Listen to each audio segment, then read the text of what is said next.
Do you like anime? Do you like stickers? If the answer to either of those questions were yes, or you're just an otaku like me, go check out sukawaii.com. Here, you can look at all of these beautiful stickers and other anime merch and accessories. They've got My Hero Academia, they've got 7 Deadly Sins, they've got Jujutsu Kaisen, they've even got little cuties like this. Who is that? I don't know, but I'm buying them. I bought some myself and they're amazing and adorable. Here, look, using the link in the description below, use promo code BAZAAR5 for 5% off of your purchase.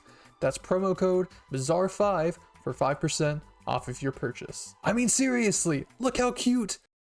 Proposal. An Izuku Midoriya ex-listener fanfic by Little Miss Beanie. If you enjoyed the video, please check out the original in the description below. Thank you. Deku! Deku! Deku! Puppy, are you ready?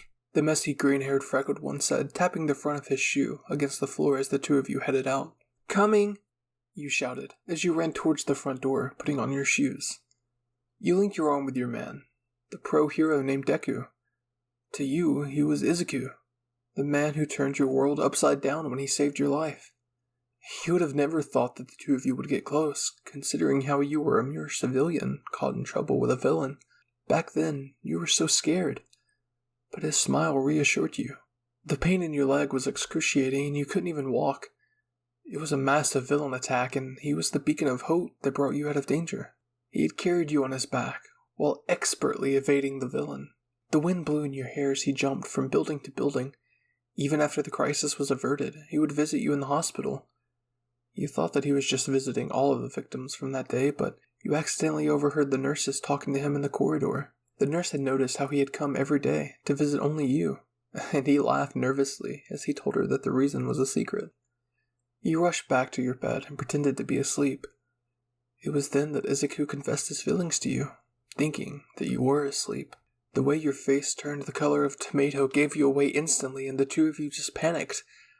Eventually, you had a talk with him, and even began to date after you were released from the hospital. Where are we going today? You asked, tugging at his arm. You've been very quiet about today, huh? It's a secret, he smiled back at you. You'll find out soon, puppy.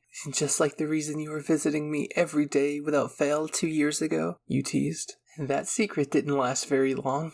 You weren't meant to find out so quickly. How was I supposed to know that you'd be awake? He blushed, scratching his cheek. But I'm not complaining.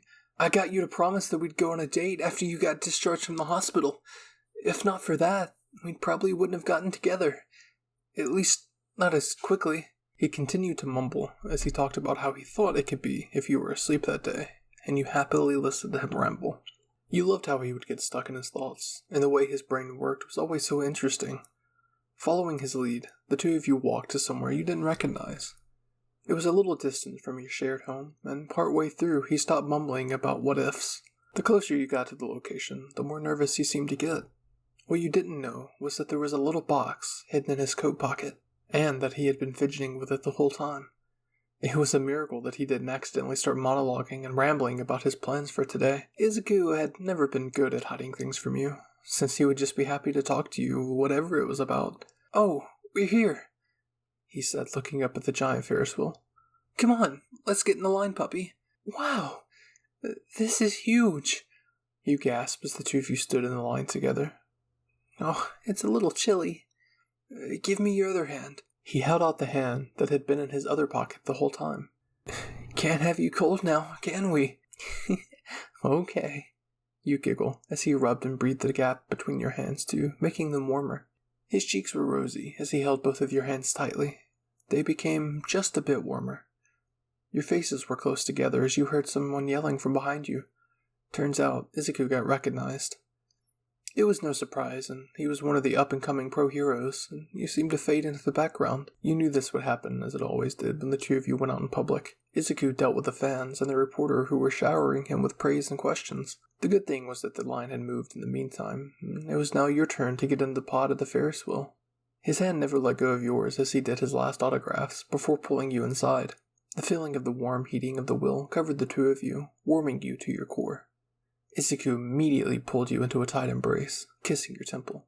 Sorry that happened, puppy, but we're finally alone again, he whispered. It's okay, I'm fine. I'm just happy to be able to spend time with you, you respond, squeezing him back.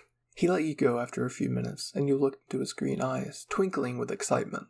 You pulled him to look at the view as the wheel slowly spun, bringing you higher and higher off the ground. The bustling city became so small and you could no longer hear the ambience. He held your hand as you looked out in awe. You commented about how beautiful it looked, and you were so glad to have him come here with you. He agreed with you, but his eyes were not at the city below. He looked at you with adoration as he squeezed your hand. You finally met his gaze after the wheel reached its peak, now giving you the highest view of the city. It was amazing. Everything looked so small. What you saw when you looked back was even more shocking than the model-like metropolis below. Izuku was down on one knee, with his hands outreached, holding a box. Puppy, you know how I've been so busy recently. I was actually trying to build up time off so I could take you here. The city looks so small from here, doesn't it? As a pro hero, the city should be my number one concern, right?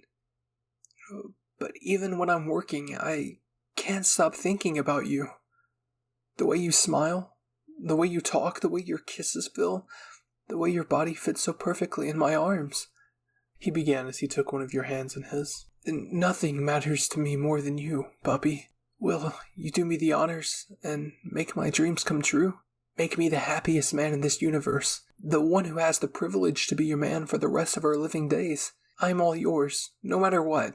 I promise I'll do my very best to make you the happiest person too. Izuku. Yes. 100 times yes, if you're okay with me. The tears that had been welling up in your eyes fell as he stood up. I can't believe you planned all of this, and I had no idea. I'm so happy, I don't even know what to say. I love you so much. He smiled at you with tears in his eyes as he slipped the ring onto your finger before pulling you into a passionate kiss. You found it hard to breathe through all the tears, but his kiss made you forget absolutely everything.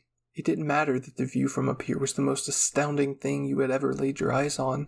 All that mattered was that the person kissing you like his life depended on it was now your fiancé. Pulling away from the kiss, the two of you pressed your foreheads together. It was so surreal that he had just proposed to you, but you could not have asked for anything more. The two of you held each other closely, sighing in relief and bliss. The view from up here really was amazing, and you wouldn't want to share it with anyone else in the world. The man who had once saved your life was now the man who was going to change it forever. I've been planning this for a couple of months now, and I'll have to admit it was so hard to not tell you. I thought about telling you after you would fall asleep, but I didn't want to risk it like before. I had to keep this one secret from you, no matter what, he said, catching his breath. Puppy, I'm so happy. You have no idea. Thank you so much. I was worried that this proposal wasn't going to go well. Anything could have happened, but I'm so happy.